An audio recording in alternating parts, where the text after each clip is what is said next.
गायकचे कांबळे साहेब यांचं स्वागत श्री वाहेद शेख यांनी करावं अशी मी त्यांना विनंती करतो.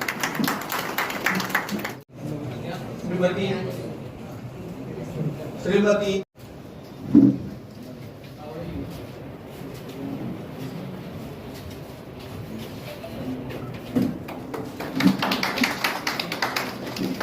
त्यानंतर उपशिक्षणाधिकारी श्री माळी,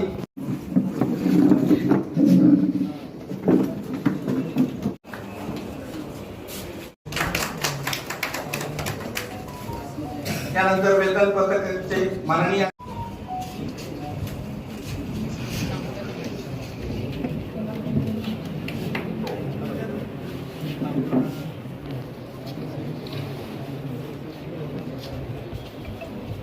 यानंतर लेखाधिकारी श्री श्याम जाधव सर यांचं स्वागत श्री किरण निकम यांनी करावं अशी मी त्यांना विनंती.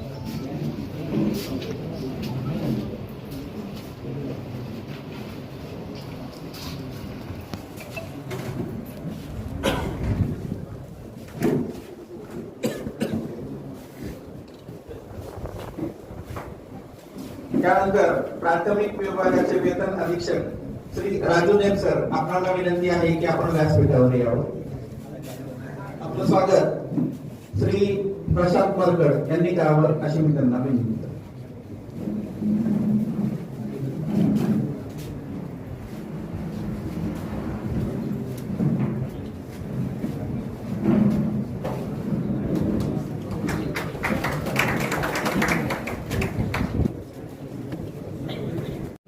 सातव साहेब यांचं स्वागत श्री आरिफ शेख यांनी करावं अशी मी त्यांना विनंती करतो.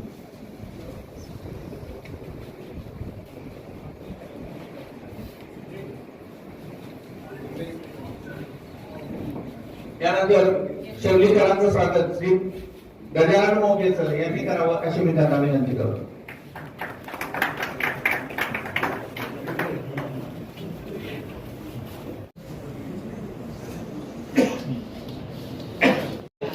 मी बाप्पांना विनंती करतो की त्यांनी महेंद्र मॅडमचं शाल पुष्पगुच्छ देऊन स्वागत करावं.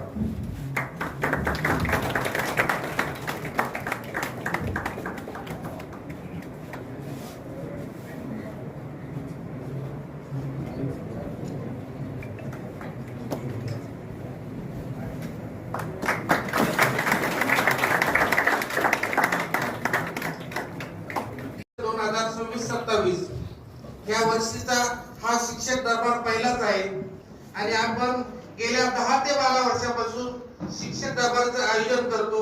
एक वर्षातून 2-3 शिक्षक दरबार होतात. कोणाचे काही अडी अडचणी असतील, कोणाची तिथे शिक्षण अधिकारी सगळे अधिकारी येऊन त्यांची जे अडचण असते ते आपण पूर्ण सॉल्व्ह करतो. इथं 1 ते 2 वर्ष आपण वर्षातून शिक्षक दरबार आयोजन केले होते. आता या वर्षीचा तुमचा पहिला शिक्षक दरबार आहे. तुम्हाला एक विनंती करायची आम्हाला की माध्यमिक आणि प्राथमिकचे पगार वेळेवर होतात. 1 तारखेला काहीच अडचण नाही.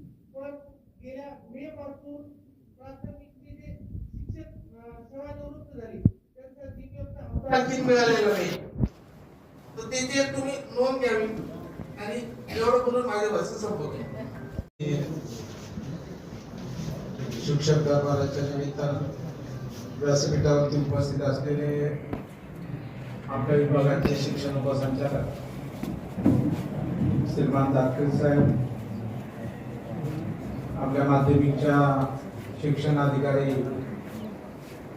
त्याचबरोबर प्राथमिकचा पण अधिकचा पदभार, कारण प्राथमिकचे शिक्षण अधिकारी नव्यानं रुजू झाले परंतु त्यांची आता UPSC ची परीक्षा असल्यामुळं परत ते रजेवर जाणार, परंतु फॉर्मॅलिटी म्हणून ते रुजू व्हायला आलेले आहेत.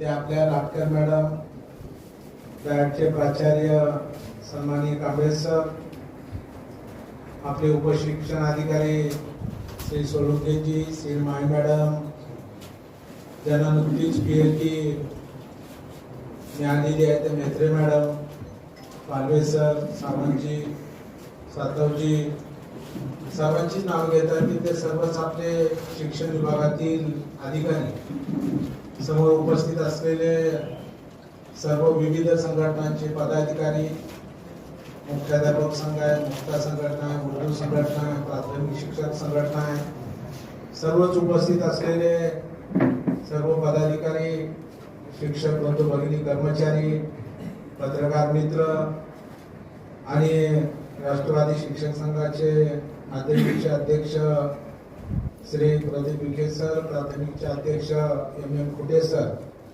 महिलांचे अध्यक्ष डांगे मॅडम, वाहेल सर आणि सर्वच उपस्थित असलेले सहकारी बांधव, सूत्रसंचालन करणारे जडीदार सर. खरं म्हणजे महाराष्ट्रामध्ये शिक्षक आणि पदवीधर आमदार जे आपल्या महसूल विभागाने आहेत, त्या 6 महसूल विभागामध्ये महाराष्ट्रात सगळ्यात मोठा आपला मराठवाडा हा महसूल विभाग आहे. जवळपास 8 जिल्हे आणि 78 तालुके अशा विस्तीर्ण भागामध्ये आपला हा मराठवाडा विभाग आहे. नांदेड जिल्हा आता 2 जिल्ह्याचा आहे, 17 तालुके त्या जिल्ह्यामध्ये आहेत. आणि म्हणून एवढ्या मोठ्या मतदारसंघामध्ये माझ्या हिंगोलीच्या शिक्षकाला असेल, माझ्या किनवटच्या शिक्षकाला असेल, त्याच्या कामासाठी माझ्यापर्यंत यायचं म्हणलं तर त्याचे 100-500 रुपये खिशातून खर्च होऊ शकतात. आणि म्हणून आपण आमदार झाल्यापासून आमदार आपल्या दारी असेल, त्या ठिकाणी जालना असेल, आज आपल्या इथं असेल, पुन्हा परभणी हिंगोली असेल, या पद्धतीने मी दरबार घेण्याचं काम त्या ठिकाणी करतोय.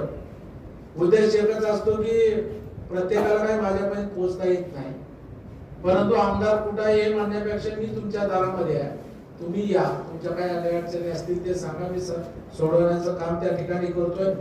आणि मग त्या माध्यमातून हा दरबार या ठिकाणी संपन्न होतोय. राज्यस्तरीय प्रश्नासाठी आपण सातत्यानं शासन दरबारी वेळोवेळी पाठपुरावा करतोय. इथं या ठिकाणी शिवराम मस्के आहेत, कालच्याच अधिवेशनामध्ये आपण आपल्या शाळांना जे टप्पा अनुदानावर त्यांना 100%चा टप्पा द्यावा यासाठी पण पाठपुरावा केला. आपण आंदोलन पण आझाद मैदानातून केलं आणि पहिल्यांदा या आंदोलनाचं यश म्हणजे एकदा नाही तर 2दा शिक्षण मंत्र्यांना आझाद मैदानावरती यावं लागलं, आपलं म्हणणं ऐकावं लागलं.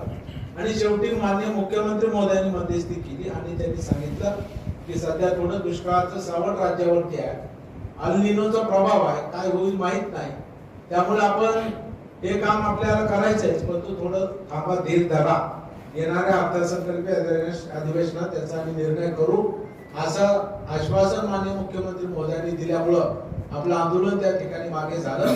परंतु त्याच्याही पूर्वी आमचा प्रयत्न आहे की नागपूर अधिवेशनामध्ये याच्यामधून मार्ग निघावा, यासाठी पण आम्ही त्या ठिकाणी प्रयत्न करतोय.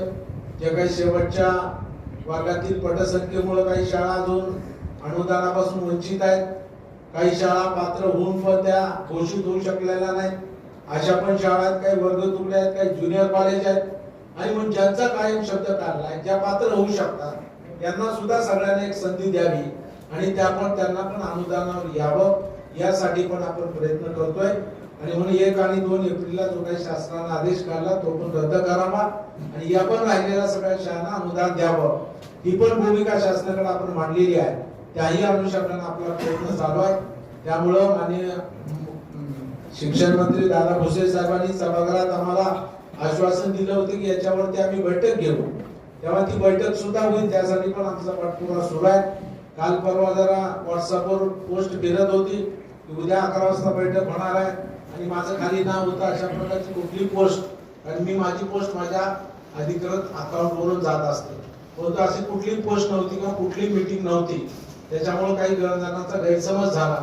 मलाही फोन आले, मी लगेच खुलासा त्यांना केला की बैठक अजून झालेली नाही, त्यामुळे ती बैठक सुद्धा होईल आणि त्याच्यामध्ये या सर्व शाळेतील शिक्षक कर्मचाऱ्यांना सुद्धा 100% वेतन अनुदान देणं, राहिलेल्यांना टप्पावार देणं, जे त्रुटी पूर्ण केला त्यांचा पण एक टप्पा राहिलाय तो पण टप्पा त्यांना त्या ठिकाणी देणं, याही बाबतीत आपण शासनाकडून निर्णय करून घ्यायचा प्रयत्न करतोय. आणि दुसरं महत्वाचं म्हणजे या सर्व शिक्षक कर्मचाऱ्यांना कुठलीही पेन्शन योजना लागू नाहीये आणि म्हणून साठी आपला प्रयत्न आहे की त्यांना सुद्धा 1982 ची जुनी पेन्शन योजना लागू झाली पाहिजे, यासाठी पण आग्रही भूमिका मांडण्याचं काम आपण शासनाकडे केलेलं आहे.